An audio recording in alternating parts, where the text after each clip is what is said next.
Hi everyone, good afternoon. I'm Dr. Calvin Martinez. I'm an ophthalmology resident doctor here in Cebu Bellas General Hospital. I'd like to welcome everyone to our short lecture and discussion today. So we decided to do this online lecture to be able to inform our viewers of common eye diseases that we encounter at our clinic. Usually we do this forum at the outpatient department in Bellas Hospital, but due to the COVID pandemic, we will be doing this online. So I'll be discussing briefly on some common eye problems that we encounter in the clinic, and then I will highlight on certain conditions that require more immediate medical attention. After the lecture, there will also be a question and answer portion. So if you have any questions, you may type them in the comment section below, and we will answer you. So to begin, let's first briefly discuss on some basics of the eye, so the anatomy of the eye. So this picture on the left is a cross-section of the eye. The front part of the eye is your cornea, or tawag nato sa Binisaya, ang samin-samin sa mata, no? So this is the clear visible part of the eye, and this is where your light enters. So the cornea functions like the crystal of the watch. Then light enters through the anterior chamber of the eye, the pupil of the eye, or ang taw-taw sa mata, and then the lens. So here is the lens, which also has to be clear. But the lens, however, as we grow older, it becomes less clear, it opacifies and becomes your cataract. Kaning cataract ato po ni discuss later, no? And then behind the lens is the gel, or the gel-like substance of the eye, which we call the vitreous. And then behind it is your retina, or what we call ang plaka sa mata. So the retina is the film of the eye. On the right is another picture of the retina, no? This is the retina, this is the center of the retina, which is what we call the macula, and this is your optic nerve, or ugat principal. The retina is made up of millions of neurons which transmit light to the brain through the optic nerve, or tawag natong ugat principal. So how does the eye work? So for us to see clearly, light has to pass through several structures before it reaches the retina. So light passes again through the cornea, the anterior chamber of the eye, ang pupil, or ang taw-taw sa mata, and then the lens, ang lente sa mata, and then the gel of the eye, or the vitreous, and then your retina. So the retina then sends the electrical impulses through the optic nerve, or ugat principal, to the brain so we can see. All these structures from the cornea to the retina, dapat tinaw ni siya. They all have to be clear. If there is anything obstructing the passage of light through these structures, then we have your blurring of vision. So now that we discuss some basics of the eye, let's go to our common eye problems in our clinic. So first is your refractive errors, or kanang grado sa mata. So I'm sure all of you are familiar with the terms nearsightedness or farsightedness, astigmatism. So unsa man ni siya? This is what we call your refractive errors. So types of refractive errors, we have your myopia, or your nearsightedness, your hyperopia, or farsightedness, and your astigmatism. So refractive errors are caused by the differences in the length of the eye, kung unsa ka taas ang atong mata, and the curvature of the cornea, or the shape sa atong samin-samin sa mata. When light enters the eye, they have to be bent in such a way that these light rays are focused on the center of the retina, or the macula. So in patients who are myopic or nearsighted, these light rays are focused in front of the macula, or atubangan sa macula. In patients who are hyperopic, light rays are focused behind the macula. And in astigmatism, the shape of the cornea causes the light rays to be refracted or bent in different positions, in different planes. So in all three cases, these result in your blurring of vision. Thankfully, majority of these patients can be treated just with your glasses or contact lenses. So these instruments help or assist the eye to focus the light light rays on the macula. So we have very many different types of your glasses. I'm sure many of you are familiar with this. The purpose of these glasses is to focus light rays onto the center of the retina or your macula. So it's very important to note and understand that if your vision doesn't improve with your glasses, then you should go see an eye doctor so that you can have either you need to have your glasses updated, or there could be a more serious problem with your eye. Next is your cataract. So, kaning cataract, no, common kayo ni siya na sakit that we encounter, and I'm sure almost all of you have heard about this eye problem. So what is a cataract? So a cataract is the opacification or darkening of the lens. Again, kaning lens, kailangan tinaw ni siya. So ang kaning cataract is when the lens is no longer clear. So if you recall again how the eye works, light has to pass through the lens before it reaches the retina. So kung dili na tinaw ang lente sa mata, then natay blurring of vision or muhanap atong pananaw. Okay, cataracts usually occur in the older age group, kanang mga senior or kanang mas tiguang. However, this can happen in the younger population, even in pediatric patients. However, usually this is it's more common in the older population. So, unsaon pagtambalan ng cataract? Unfortunately, cataracts are not treated with medications or your eye drops. No, di siya matambalan ng pagpatulo ang cataract, kailangan ni siya operahan. Okay, so ang buhatong aning operasyon is to remove the lens and to put in a clear artificial lens inside the eye, sama ni ining picture, so as to restore the vision of the patient. Your cataract surgery is a very common procedure done in the hospital or in different eye centers, no? Kaning cataract surgery na atong gisuryaan is not your laser. So I'm sure daghan ninyo nakadungog kanang cataract surgery kay laser sa mata, no? That's different. Lahi na ang laser na surgery sa mata. Ang kaning cataract surgery, kay what we do is mo sulod mig instrumento sa sulod sa mata, unya pulpugon ng cataract sa sulod, sa yupon, unya magbutang mig artificial lens sa sulod sa mata, no? Some cataracts na kanang mas baga na, mas hinog na ang cataract, they require a larger one, mas dako na samad, or different other instruments. However, it's the same principle. So, tangtangon ng cataract, butangan na itong artificial lens. Cataract surgeries are not an emergency usually, no? So, it's not like ma-diagnose ka na kay cataract, operahan dayon ka right away. So, however, it's also not advised to wait for a very long time. Or kanang, I'm sure a lot of you have heard kanang pahinugod og maayo ang cataract, or wait na hanap na kaing pananaw diha pa magpa-opera sa cataract. So that's one wrong misconception, no? So again, if your vision is blurry despite you wearing your glasses, it's best to have your eye doctor to give you a check-up. If they see na naadyo kay cataract, they give you a full examination, i-examine ka og maayo sa doctor to make sure that walay lain problema sa mata that can also cause your visual problems. And then they will discuss to you your options or how to go about your cataract surgery. So next, another common eye problem that we encounter also, which is very common, no, here in the Philippines, is your pterygium. So kani muning picture sa atong pterygium here on the left side. So ang kaning pterygium is a triangular fleshy mass of conjunctiva that slowly grows and covers the cornea. Okay, so ang pterygiums don't normally cause blurring of vision. Kung gamay pa siya, dili ra mo hanap imong pananaw. However, if mudako ni siya maayo at matabona na ang sentro sa minsan sa mata, matabo na ning taw-taw sa mata, it can cause your blurring of vision.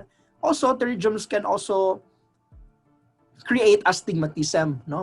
Mulahi man ang shape sa imong cornea, that's why it can cause some astigmatism. Kaning pterygium is very common here in the Philippines because we're a tropical country. So factors that can cause your pterygium are your prolonged sun exposure, kanang pirmi mainitan, maabugan, hanginan, no? It usually starts very small kanang diri sa kilid sa mata, and then makabantay ka that it slowly becomes bigger, and eventually it covers the cornea kung dako na kay siya. So unsaan pagtambal ning pterygium? Kung gamay ra kayo ang pterygium and it's not causing any problems, we can usually just observe, no? Atong obserbahan, taga na tog mga lubricant, eye lubricants to avoid. Also, we instruct the patient to avoid prolonged sun exposure, no? Ang abog, dust, give them protective eyewear, mga sunglasses.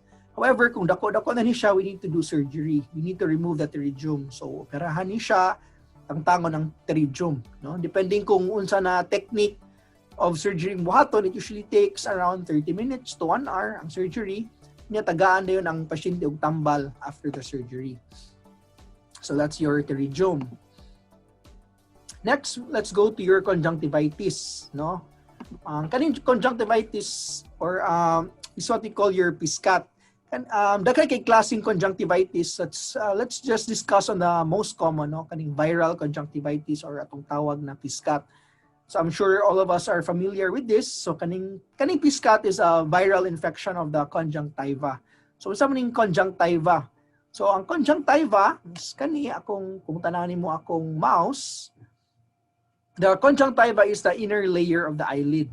So kung muna itong eyelid, ang inner layer ang the innermost layer of this structure is your conjunctiva. Unya, ang kaning nagtabon sa puti sa mata nato, there's also conjunctival tissue here. Okay? So ang kaning muna atong samin-samin sa mata, ang kaning puti sa mata is what we call your sclera.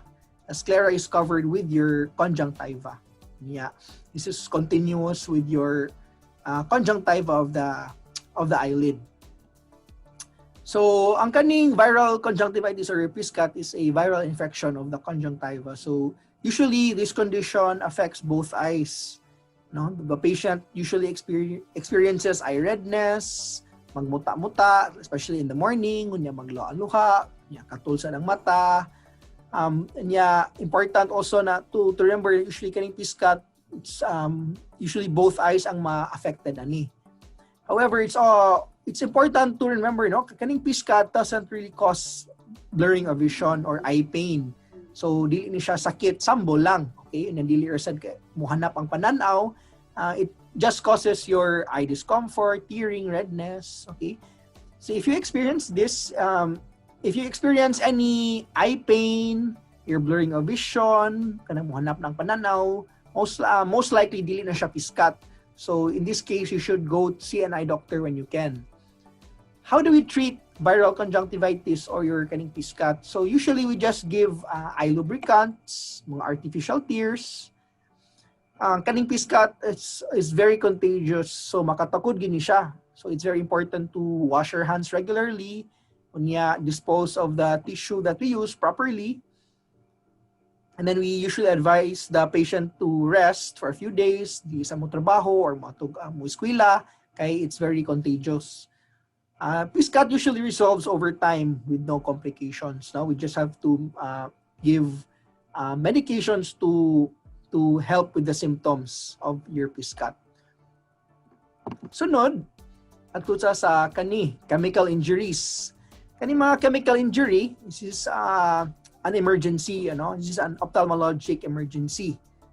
And this is also pretty common here in the Philippines. So kaning chemical injury sa mata is an emergency. So examples aning chemical injuries are kaning mga battery acid, mga super glue, shoe glue, mga detergent or kanang paggamit paglimpyo sa CR.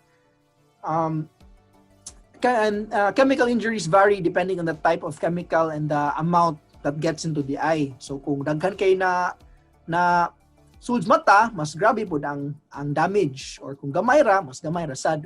Depend po na siya kung unsa na type of chemical na isud sa mata, no? So sometimes it can cause only very mild injuries. So some na ilang defect ang conjunctiva or the cornea, which will eventually heal, but in certain severe cases, it can cause far more damage and even blindness. So if naanin nyo, who had the unfortunate accident of a chemical injury to the eye, or if na may kaila or trabahante na aksidente, it's important that you go to see an eye doctor right away. So what we do, we usually irrigate or bubuan na mong tubig ang mata, okay? So, and then after that, we examine the eye to assess for the damage, and then we give your medications.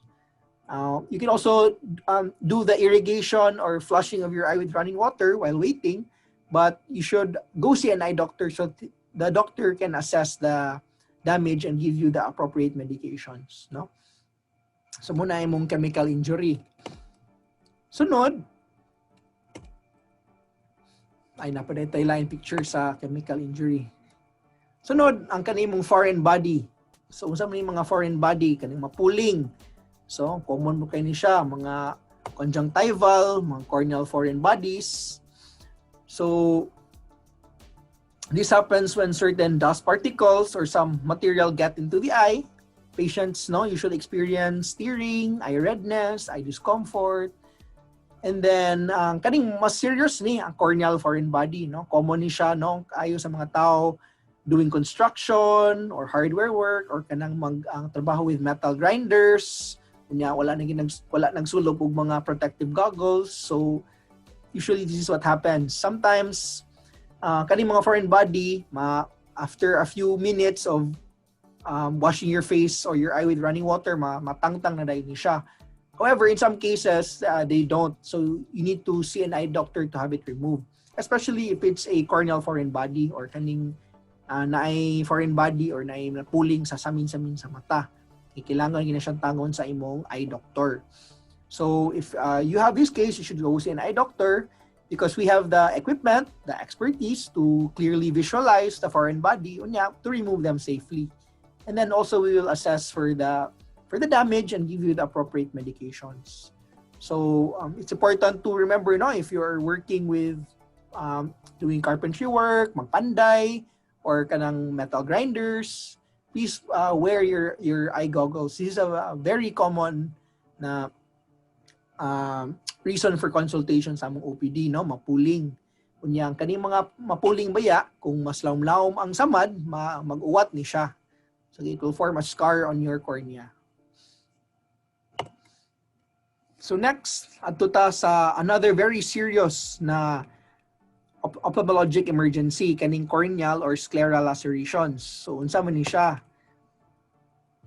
So kaning corneal or your scleral lacerations is a very serious eye condition that happens after madisgrasya ang mata or certain accidents happen or na-trauma sa mata. We usually see this at our clinic after a patient gets hit by a nail, lansang, bildo, or certain sharp objects while gadua or gatrabaho. No, common kini siya sa mga bata, kanang dua-dua ng mga bata. Common pa din siya sa mga people in construction, kanang doing carpentry work, magpanday, ano siya. So kaning corneal and scleral lacerations is a very serious eye condition, no, that needs to be operated on as soon as possible. So kailangan ni siya operahan. Most of the time under general anesthesia ni na surgery. So kapag katulgon ng pasyente, kunya ang samad kay limpyohon, tahion ang samad. Okay? Vision can be restored depending on the extent of the injury. Kunya mo depend po ni siya kung naay ubang structure sa sulod sa mata na affected. Kay usahay dili man ang cornea or ang samin-samin sa mata or kaning puti sa mata na gisi. There can be some damage also inside the eye. So if mas grabe ang damage pod sa sulod sa mata, mas the visual prognosis or the chance for you to recover your very good vision also is less likely. Also kung mas dako ang samad sa cornea, unya naabot jud sa sentro, even if we do the surgery, unya maayo na, mag-uwat mo gud ni siya, okay? It will cause scarring on your cornea. And as you recall, when in my first slide, we discussed how the eye works, the anatomy of the eye. Ang kining cornea has to be clear. Dapat tinaw ang samin-samin sa mata, kaya di man mo aging suga. So imbis matahi ang samad, mag-uwat mo gud na siya. So there will be some blurring of vision, especially if ang samad na gud sa sentro, no? that will cause lifetime na blurring of vision unless mag-corneal transplant, pwede na natin mo discuss na karon. It's just important to note that this is an emergency that needs to be treated and needs to be seen by an eye doctor as soon as possible. So to avoid this, let's make sure na mo suot ang mga protective na equipment, no? If magpanday, make sure mag-goggles, make sure we child-proof our home para kani mga sharp objects, ang malansa, dili maigo ang mga bata. So, lastly, let's discuss on keratitis. So, kaning keratitis, muna mo tawag na infection sa samin-samin sa mata, no? Kung tanaw ka sa picture, kita makasamin-samin sa mata, nakita ka na naimurag puti sa samin-samin sa mata mo na that's what they call your keratitis or an inflammation, an infection of the cornea. Okay? There are very many types of keratitis, pero ako i-discuss karon ang kaning infectious or ang keratitis caused by viruses, bacteria, or mga fungi, ana. Okay, so this is a very serious eye problem also. Usually mo happen ni siya if a patient kanang mapuling ang mata o nadili matambalan ng tarong, so it develops a bacterial infection or a fungal infection. Common ni siya sa mga karpentero, mga farmers, mapuling with soil or maiguog kanang branch sa tree. So this is if not treated properly, this can be a result, no? You can see the kaning puti sa mata, muni ang kagaw sa samin-samin sa mata, nakita ka ng puti sa ubos, muning nana sulod sa mata. Okay? Keratitis is a very serious eye condition, so it really needs to be, you have to be seen by an eye doctor and you have to be treated appropriately. Okay? In a lot of cases, maayo raman ni siya, but in some cases, good, kung grabe na kaayo, dili gid siya matabang og ang tambal, kailangan ni siya operahan. Okay? There are certain eye surgeries that we do to make sure na dili mabuslot ang mata, kaya ang kining kagaw mong god mo, this invades your corneal tissue, so magtikan nipis ang samin-samin sa mata, hangtod mabuslot. Okay? So if that happens, then that can lead to very serious sight-threatening, even life-threatening conditions. So, keratitis. So, if you basin maglibog mo, no, like, Doc, kaning piska, to keratitis, maulagi siya naong, lahi man na siya. Kayang keratitis, sakit kayo ni siya, usually. Kaya ang piskat, wala man na, katol, sambol, puwa, ang kani, lahi man ni siya. Tanaw ka sa samin-samin sa mata, makita ka na nanay, di pa rin siya, nay puti sa samin-samin sa mata, niya red kayang mata, niya nana sa sud, niya pasyente, hanap na kayong pananaw sa pasyente. Okay, in keratitis. So again, if you have these conditions, make sure you go see an eye doctor as soon as you can. Ang common risk factors in keratitis, no, is kanang pong wearing of contact lenses, or kanang magpatakar ang patulog tambal, kanang wala na prescribe sa doktor. You just put in any medication on your eye. These are common risk factors of your keratitis also. So make sure mo avoid ana. Ang kaning contact lens, pwede naman ka mo contact lens, okay? As long as tangtangon mo siya ining gabi, okay, you have your appropriate medications given by your eye doctor, then okay ra na siya. So next, let's go to napalit yung mga picture sa keratitis. So muni ang kaning green, muna siya. Okay. So now let's go to some common eye misconceptions. Hi everyone, good afternoon. I'm Dr. Joseph Viray, usapod ka resident doctor of Cebu Velez General Hospital. Kauban ko ni Dr. Martinez, and I'd like to continue sa sunod na parte sa atong diskusyon today. So I'll be discussing briefly on some common eye misconceptions that we encounter in our clinic. And after the lecture, there will be a question and answer portion. So if you have any questions, you may type them in the comment section below and we will answer them for you. So common eye misconceptions. First is kaning mga ultraviolet lamps that are now commonly used in our household or offices. So lately, there have been an increase in the number of mga patients na magpakonsulta bahin sa constant exposure sa UV lamps. Makaepekto kini sa cornea or sa minsamin sa mata, mahimo kini makadaot if dugay nga exposure without mga protective eyewear. Makapurma ni o gagmay nga garas-garas agi sa init sa UV light, pagpula sa mata o pagluha-luha. So angay nga magpatanaw sa doktor para ma-examine ang mata kung mabatian ning mga simptomas. So always remember to wear your protective goggles when handling these equipments.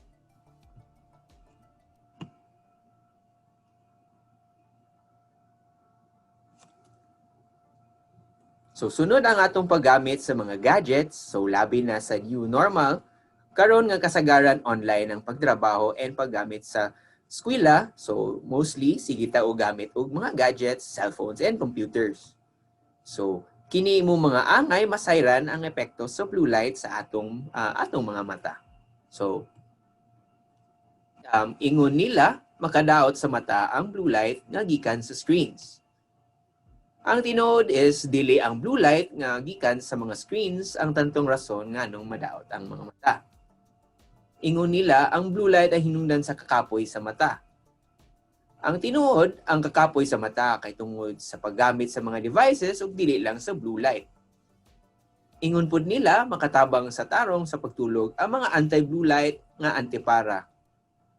Ang tinuod, makabati og tarong nga pagtulog kung ang bawasan ng pag-atubang sa screens matag gabii o dili lang sa paggamit sa usa ka klaseng antipara. Ingon pud nila makatabang ang anti-blue light nga antipara sa kahimsog sa atong mga mata.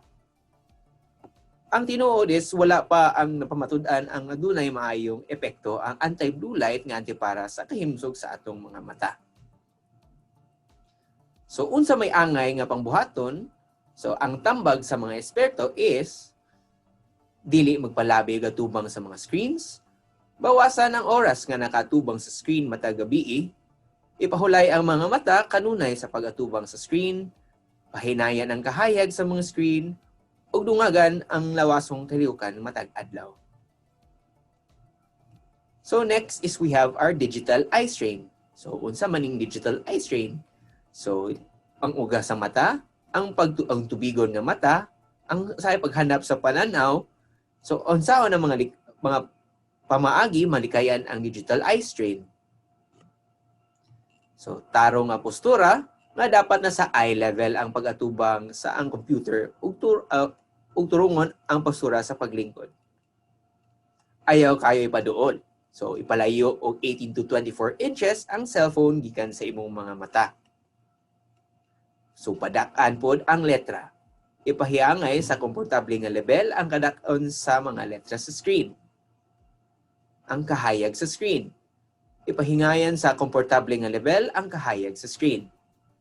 Ang 20-20-20 rule. Ipahulay og 20 ka segundo ang mga matang 20 ka minutes pinaagi sa paglantaw sa 20 feet palayo sa screen. Then pagpirat-pirat sa mata. Angay na ipirat-pirat ang mga mata kay kini makatabang sa pagdikay sa pag-uga sa mata.